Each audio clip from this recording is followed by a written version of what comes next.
Hello, I'm Anthony Riley, Communications Manager for the City of Banning, and I'm here with Patrick Safari. He is the Capital Improvements Projects Manager. Patrick, welcome. Thank you very, very much for having me here today. You're an engineer.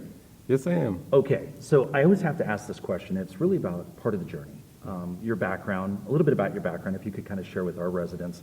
Did you just wake up one day and say, I think I want to be an engineer? What's the story? Well, the story is that, first of all, I came to this country when I was 15 years old. Okay, so that's fascinating. Which country is your birth country?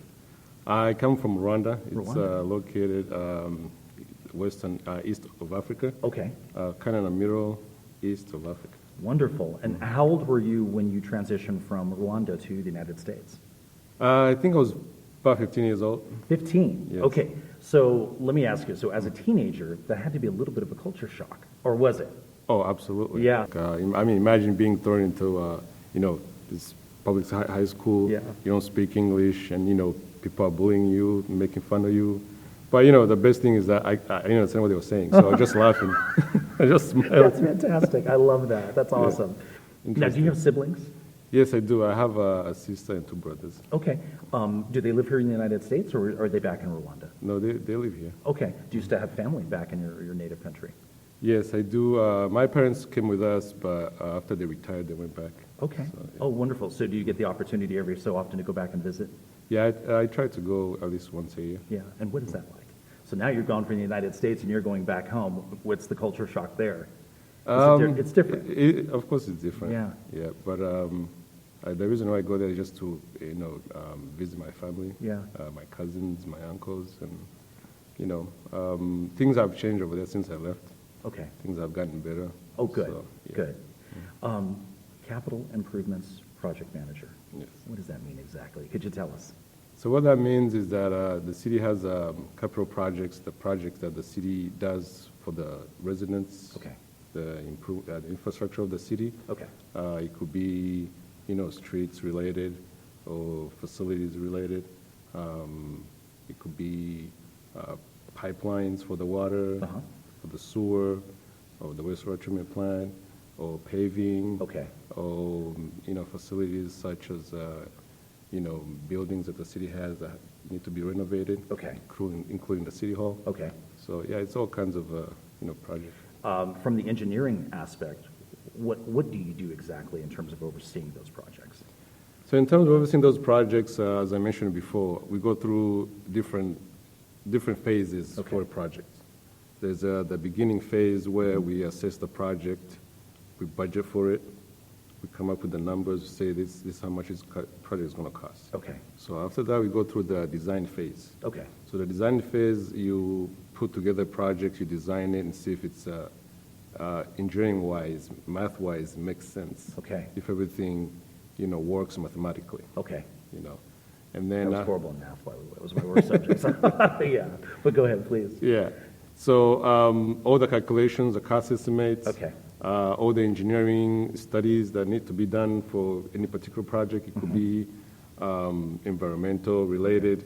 It could be structural related. So many nuances. So many Yeah. things that Yeah. a project requires. Okay. You know. So I think I asked you initially, and again, I always ask the question of, did you just wake up one day and say, I think I want to be an engineer?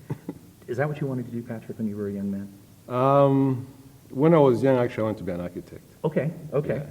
Yeah. And as I grew to understand what an architect does, I wasn't satisfied with it. Okay. I wanted to be more involved. I found out that actually a civil engineer is more hands-on, as far as seeing something built from bottom up. Okay.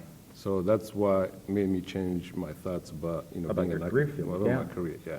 So let's say I'm a young person and I'm wanting to get into the field of engineering. What's my course? What does that look like exactly in terms of training, schooling? What's the process? What's that kind of part of the journey? Well, the journey is you've got to be dedicated. Okay. It's not easy, going from, you have to be good at math. But, I wasn't good at math though when I was in let's say middle school. Okay.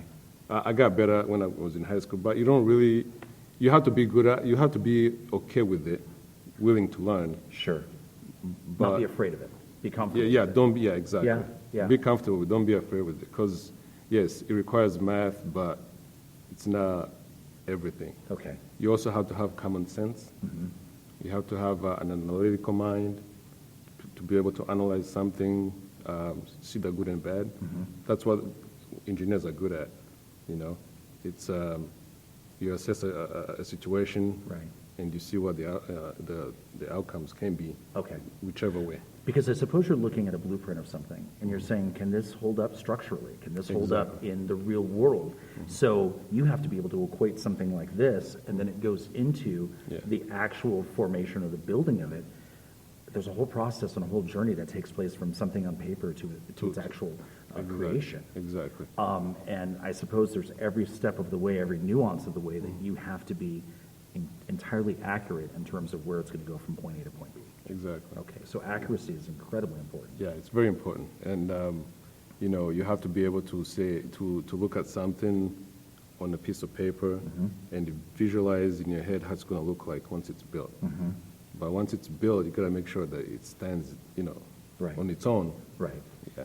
You know, I guess it goes back to when I was younger, I used to love to play with Legos. So I think that Legos are always a kind of a fundamental for engineering in some ways, because you're going to put something so high and eventually structurally it's not going to be sound. It's going to topple over. Absolutely. But, you know, it's always a kind of a fun thing. And I think when I was building that, I said, you know, maybe someday I want to be an architect. But I didn't go that way. I went in a totally different career field. But it was a pretty exciting time, because it exposes you, I think, fundamentally to a lot of different things that then you look to the real world and say, hey, it's almost the basis of building something here, and will it stand up on paper, conceptually, to its actual creation? Exactly. What would you say are some of the biggest challenges in your career field right now? At this moment,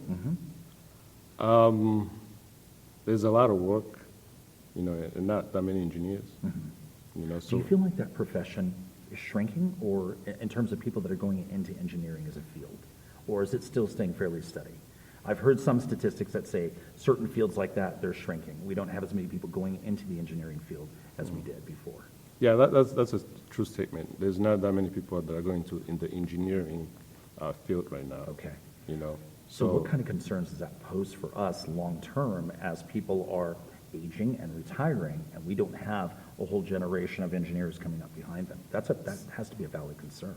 yeah, it's a big problem because there's work that's not going to be done. Okay. You know, and as you know, in America, the infrastructure, the highways, the freeways, you know, the buildings, they're all aging. All the freeways were built in the 1950s. Right. You know, the majority of them. Right. So they need to be fixed, and we need engineers to do all that work. Okay. Especially civil engineers. Okay. So if you don't have people to do all that work, some things that might not get done. Wow. You might have, you know, we've seen bridges crumbling. Like there's a bridge in Minnesota that just gave up. Okay. So we could have those situations happening, you know, quite often. Okay. If we don't have enough engineers to do the work. That's interesting. Well, hopefully, as young people get the opportunity to look at the various career fields, and I feel like people are going back to technical trade schools as well. So they're learning a lot of the technical trades of welding and working with their hands again. It seemed to be something that for a little while, the dynamic was shifting out of those technical trades, but now it seems vocational trades, technical trade schools, they're popping back up, and there seems to be an avid interest in that. And that's a good thing. We need, obviously, people to be able to fundamentally do those types of things. Patrick, I want to thank you so much. This has been great. I appreciate you telling us a little bit about your journey and about being able to talk about the many facets of engineering and how all of that kind of interplays. And I think it's an inspiration for a lot of young people who are looking for a good career field. But again, thank you so much for being on this week's edition of Employee Spotlight. Thank you very much.